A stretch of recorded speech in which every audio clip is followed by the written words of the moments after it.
for tuning in. I am Jonah. I'm a social media strategist, helping you boost your visibility across social media platforms with 3 easy to implement steps: strategy, structure, and consistency. This is the Monday Live series where we talk about Empower and Thrive, a holistic approach to the business. In this live, today we are going to have as a guest speaker and specialist in endometriosis, Vicki Hodge. I'm going to invite you, Vicki, just for a moment. Hi, everyone. Thank you again for joining, whoever is joining right now. Vicki, bear with me. I'm going to invite you to the live.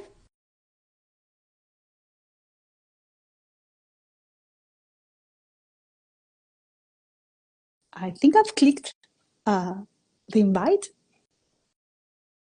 There you are. Oh, hi there. Hi, Vicki. Hi.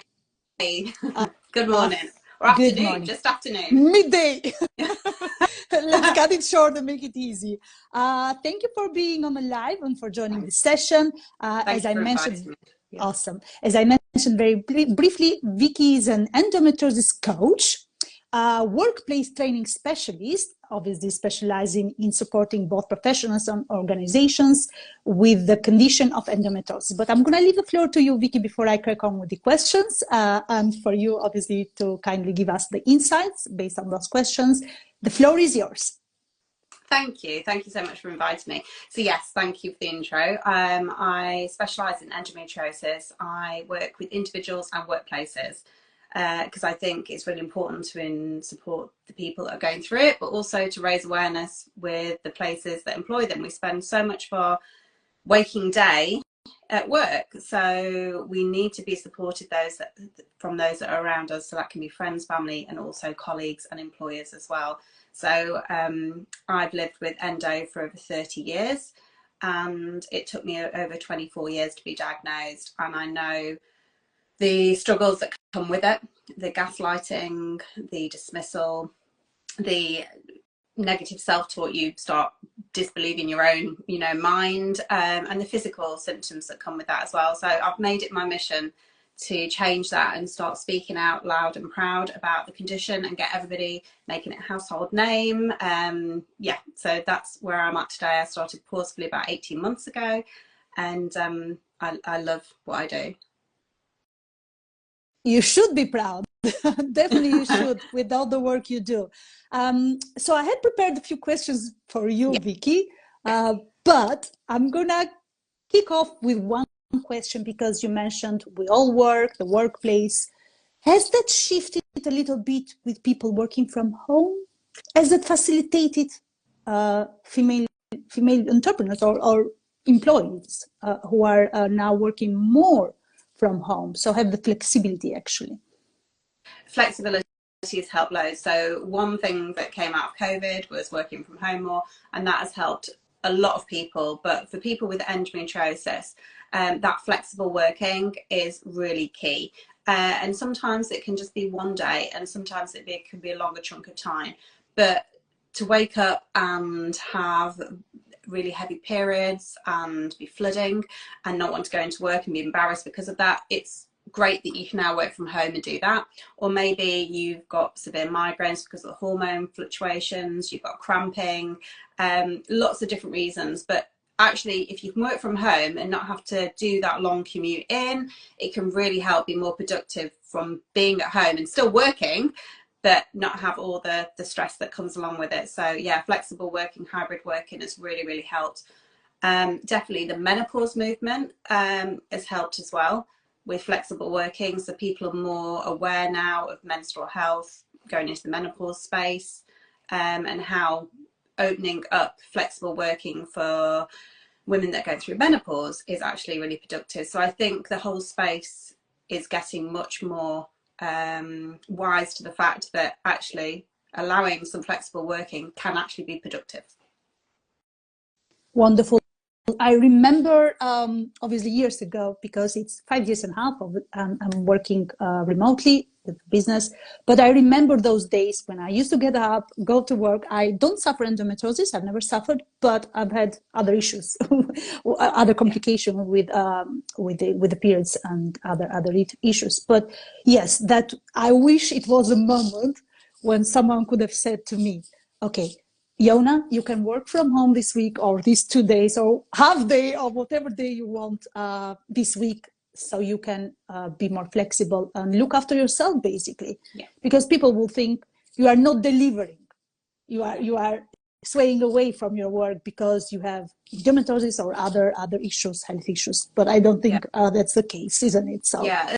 yes, and there's a lot you. of stigma around it as well. You know, that's what it's about. It's breaking those stigmas, because, you know, you can be sometimes even more productive if you are at home, and if you've got the ability to do that, to have that space to be where you can be most productive. And like I say, it doesn't have to be all the time, but the stigmas have to go, that employees can be trusted. You know, you're employed to do a job, and you can still do that job if you can do that remotely, and you are doing it.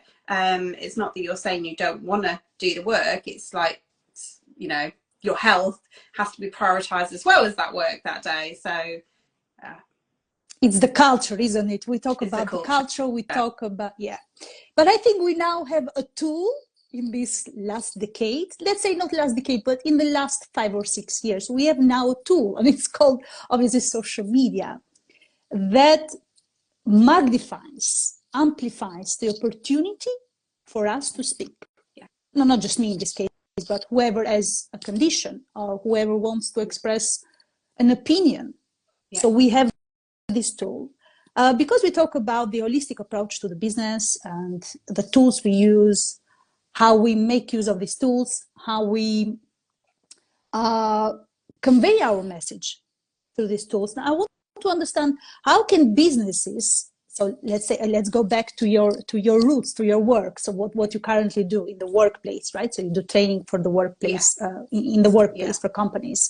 How can the digital presence support the workplace? Is it linked to the messaging? Well, it's about supporting everybody, but yeah, supporting those that have endometriosis, definitely. I mean, having digital presence is key, but it has to be in conjunction with practical things as well. But definitely, if you can use social media, you can use digital newsletters, you can send out ebooks or webinars, you know, doing more awareness training. I work with HR departments to run webinars, to raise awareness, to create allyship in the workplace. So there's definitely so much scope for what you can do in the digital space. I think if you can share on social media, be it LinkedIn, or Instagram, TikTok, wherever, just break down some of those myths and show that you are actually supporting your employers. Because a lot of people, 46% of people felt embarrassed to talk about their menstrual health with their employer. So once we start actually getting our employers talking about it, we feel actually they understand. 70% of people said their employer didn't understand when they talked to them about menstrual health problems. So it's about breaking down those barriers and actually seeing that when it's coming from the top and they're acting as a role model, and they are actively saying, look, I'm here, I hear you, I support you, and I'm putting it out there. So we're breaking that stigma, and we're having those conversations, and some of them can be sensitive conversations, but it's about getting them out there and actually having those conversations. Much like I said, the menopause stuff has been done. You know, nobody really talked about menopause that much, even up until about 5 years ago. So with menstrual health, mental health, it's the same. When the people that are their employers are talking about that, it makes such a difference, because I feel then they are supported. But I do have to say, it has to be backed up with the practical as well. So I think, you know, in-person stuff, and actually showing it's not just a tick box exercise they're doing. They actually have to put some substance behind what they're saying as well. I believe it's like a little bit of a team building activity, but it's not. Totally. So if we look at it in that prospect, like a team building, obviously we're not doing activities as in a team, because this affects the individual, let's say, in particular.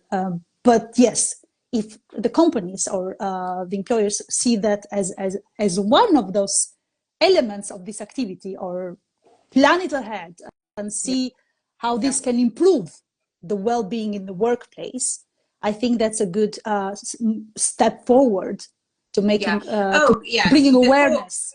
Before any of that's done, the employer has to see the benefits, productivity, finances, you know, all the things that are useful for the company. The employer has to be made aware of what, you know, what benefit it has to the company, but also to the employer, because it's a knock-on effect both ways. So it doesn't just benefit their staff, it benefits the business as a whole as well. Thank you, Vicki. You mentioned the number, you mentioned some stats, like 46%? 46% of people are embarrassed to talk to their manager about their menstrual health, yeah. Is it based on national, UK-based data? That's UK, those are UK stats. Yeah. UK stats, perfect, right, that's good. So my next question would be, how do we help these busy business women manage the balance between the personal health and the work when they happen to be in this situation? I don't think it's a situation that it happens for once a month or one day or 1 hour of the day. I think it's a little bit, it's a chronic, it's ongoing. It's ongoing. So endometriosis, for those that are watching and that don't know what it is,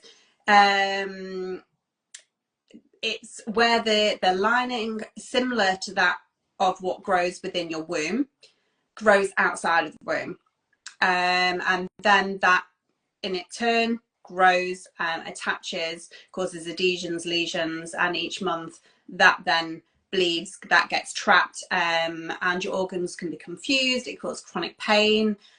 It can affect your bowel, your bladder, pain during sex. It knocks on your hormones. There's a lot of mental health stuff going on with it. Really severe cramps. It's really a whole body condition, even though its origin is in your uterus. It grows outside of that, and then it can affect even like leg pain, cramps, and everything. It's even been found in the lungs, so it can really spread outside the pelvic area. 1 in 10 women are said to have it in the UK.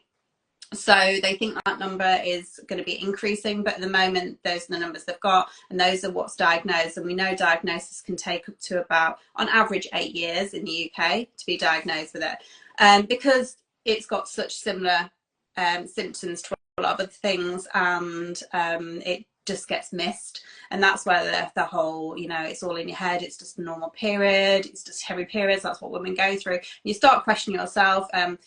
So it's only really, you know, you get put on the pill and you live with it until you maybe try for a child, or try to conceive, and then that doesn't work. You have fertility problems. Up to 50% of women have fertility problems. So yeah, it can go misdiagnosed for so long. So women really come to me in quite despair. You know, they've been through years and years and years of not knowing what's happening with their body. They've got all these things going on mentally, physically, emotionally. It's affecting their relationships, their work. So what I do is take every woman on an individual basis, because there's different stages of endo, and 1 to 4, and someone can have stage 1, which is classified as the least invasive, but you can have, some people have more pain with that than say stage 4, where it was on lots of multiple organs, but they don't suffer as much. So it's a hidden and dynamic illness, but it's chronic. So there's no cure, and you've got it from when your menstrual periods can start. You can get it. Your menstrual cycle starts up and through your life. So women are really, you know, despairing of, it can affect them in so many ways. So when they come to me, I will take an individual basis of what's going on for them. No presumptions, because everybody's different. And I do it on, the main thing is, the name Pausely came from, actually women have to stop and pause, not go along with what people are telling them, and actually listen to their own bodies. So I do it on 3 steps. It's reconnecting to themselves. Quite often we're told what to do with our bodies, we're told what is going on, and actually we've got to connect to what we are actually experiencing and our own thoughts and feelings. So it's about stopping, slowing down, and really being aware of what's going on with our bodies, how we're feeling. But then it's about rebuilding building. So we need to set boundaries. We need to know what works for us. We know to understand, when we've got that understanding, actually what things need to be put in place and what we need for ourselves. And then the last step is the re-empowering women, because we get all our power and control taken away from us. We got told, go on the pill, get pregnant or go, have a hysterectomy. So it's all, you know, we're told what to do. So it's re-empowering ourselves and getting women to advocate for themselves. So that can be with the doctor, in the medical professionals. It can be at work, or it can be with their friends and their family.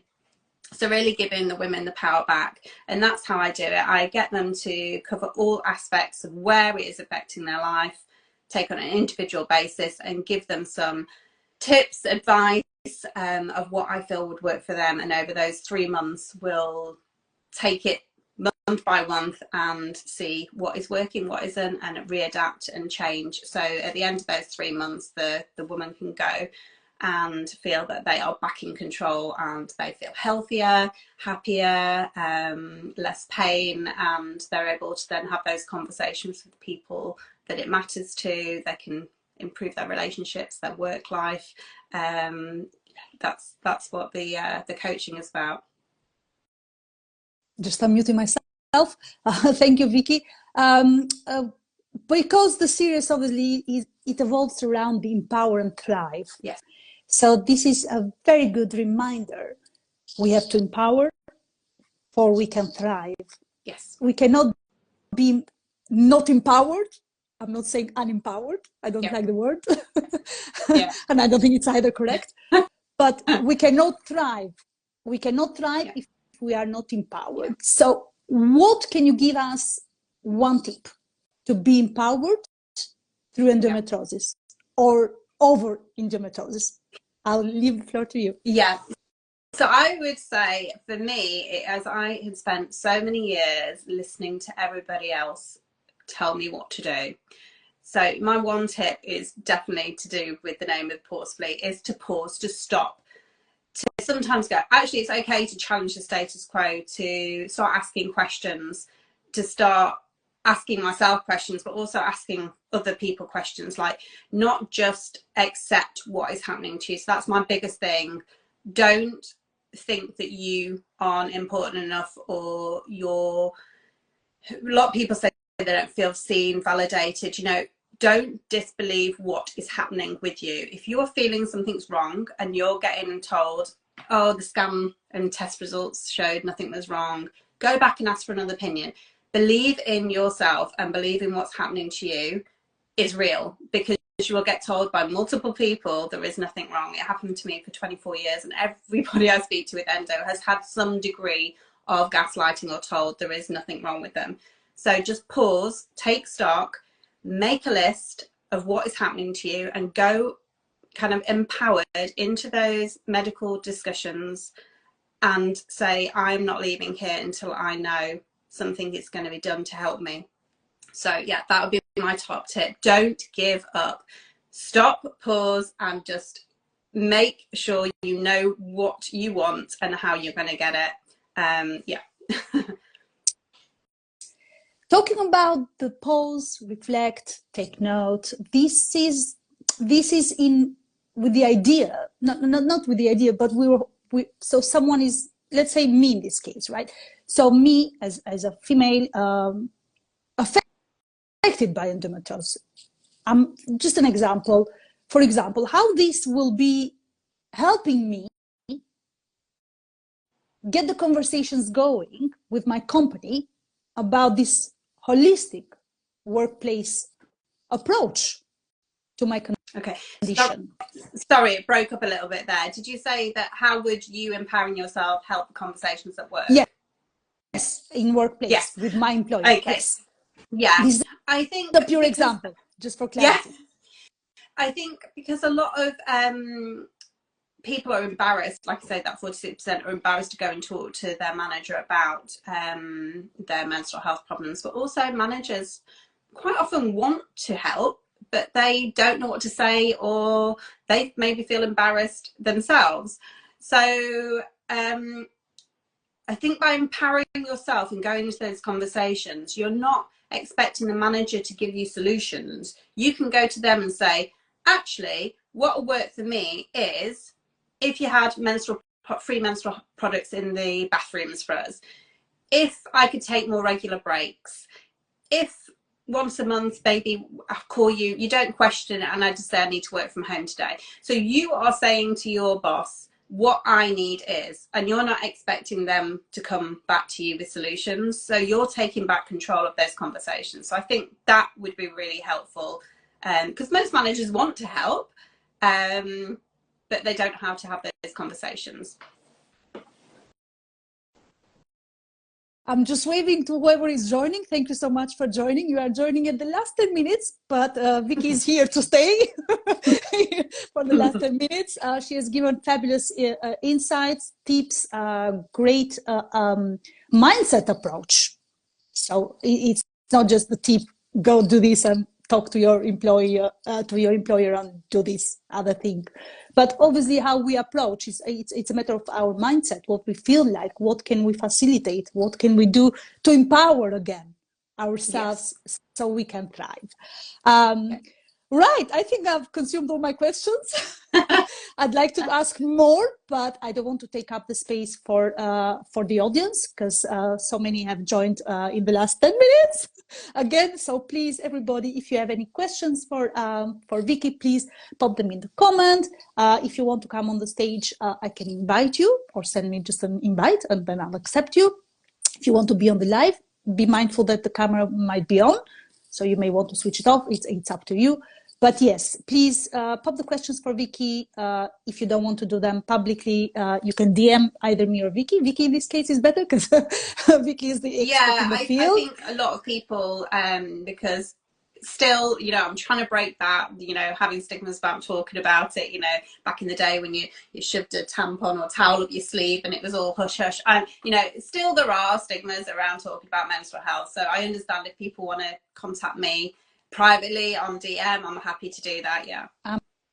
I'm sure they will at a point, maybe not right now, but maybe at a point. Vicki, tell us more. Tell us more of a day during your workshops. Tell us more what happens during your workshops in the workplace. Doesn't matter if it's so I've in person. I just want a little bit of the process and the benefits. So this Wednesday, I've got a free webinar, which is for workplaces to come online and listen. And it's about how to offer inclusive leadership in the workplace. So something like that, I would start by doing some of the stats and the statistics and the facts around endometriosis, having those open conversations, giving tips on how to reduce stigma, how to broach these conversations in the workplace, whether it be your digital presence or your practical things you can do. And really it's whether you can put it in your EAG program, EAP program, sorry. You have HR involved, you are giving more flexible working, there's loads of things that you can do, so I cover all that. And then I also do endometriosis champion training, so it's training people in the workplace to be a go-to person that knows all about endo. So maybe if you don't want to speak to your manager, you can, or HR, you can go to this designated person that will help. Bit like a mental health first aider or a menopause champion. So really, yeah, my day is around educating workplaces and all the things they can do to support not just their employer, but themselves as well. Because by doing all these things, you increase productivity, you retain the staff. You know, 8% of women say they consider leaving work because of their menstrual health problems. So there's such a knock-on effect. You know, if you lost every year 8% of your female employees, you're losing really top talent, but also the costs of trying to retrain and rehire people. It just doesn't make financial sense to do that when you can keep the staff you've got just by investing in their well-being. And by investing in their well-being, improve, like I say, productivity, team morale. You are seen as a leader in the well-being space. People want to join your company. You know, millennials are looking for companies that really invest in their employees. So it does so much to benefit both sides as well. Thank you. Vicki, one last question, because I'm not seeing any comments right now. Maybe they will come through, as we said earlier, but one last question, please, from me. Between many conditions, different issues, it's not just female, can be male, can be any sort of issue that doesn't see gender differences or anything like that. Yeah. But how do we prioritize as employers? So I'm an employer, how do I prioritize? How do I get to endometriosis a priority for my staff? What's the best approach? Sorry, it broke up a little bit again there. Did you say how do you prioritize endometriosis? Yes. What's the best approach? Yeah. So employers may say, well, endometriosis affects 1 in 10 women. And that's women. It's not all our business, and it's probably a smaller proportion of our business. So why should we, prioritize that? But it really does. It's vital. It's crucial for a business. It's not just a woman's issue. It's everybody's issue, because she's in that workplace and it can affect her mentally and physically, and that has a knock-on effect in the workplace. So it's not about gender. It's not about who it's happening to. It's about creating that allyship in the workplace. You're a team, and the team has to work together. There's lots of different issues that everybody has, and I think it's really important that we're all aware of those issues and we all come together to support each other through them. So it's a holistic approach for the whole business, but also holistic. Endometriosis, like I say, it's a whole body condition. So it doesn't just affect you physically, like heavy periods and cramps and things. It can really affect you mentally as well.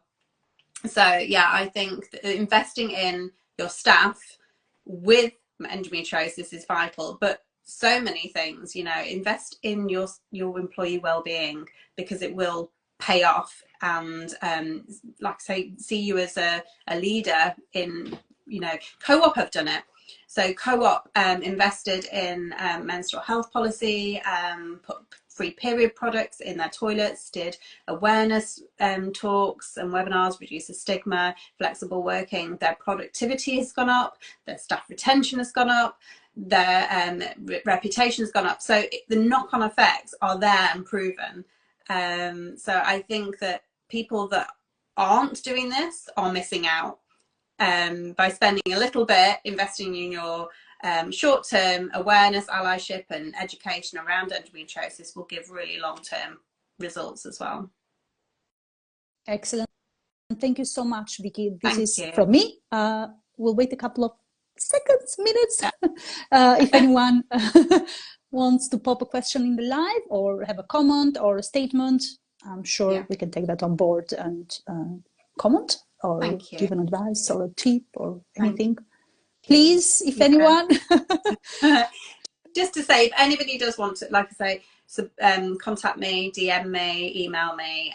All my details are on the website. Also tonight I do a free peer support group, so they come online, join in, and we just have casual chats to support each other. So everybody with endometriosis shares their story. It's really, really enriching, nurturing space. And if anybody in the workplace wants to join the one on Wednesday, that's at 10:30 in the morning for an hour, again free, so you can learn how you can support your staff as well. Thank you, Vicki. Please pop the link in the comments of these two webinars and networking and talks about the topic, so the viewers can join and find the link easy to access. And for anyone that is not following Vicki, please do so whilst we're on the call or after the call. And please, any questions if you have. And yes, that's it. That's it from me. I'm going to wrap it up. Vicki, anything you want to add? I just want to say thank you very much for inviting me today, because raising awareness about endo is my passion. So it's been a real privilege to be able to do that today and have a chat with you. So thank you. Wonderful. we can have another conversation sometime soon. I'm open to that. If it can help one person, it couldn't help many. So that's great. Thank you, everybody, especially Vicki, for being our insightful coach and expert speaker. Thank you, everyone, for joining the live. Again, any questions, pop them in the comments, and follow Vicki for more tips, for more strategies, and for guidance on how to make the endometriosis part of your well-being in the workplace. Thank you, everybody, and we catch up soon. This is Jonah again, and chat soon. Bye-bye. Thanks, Bye, Vicki. everybody. Bye, everyone. Bye-bye. Bye. Bye-bye.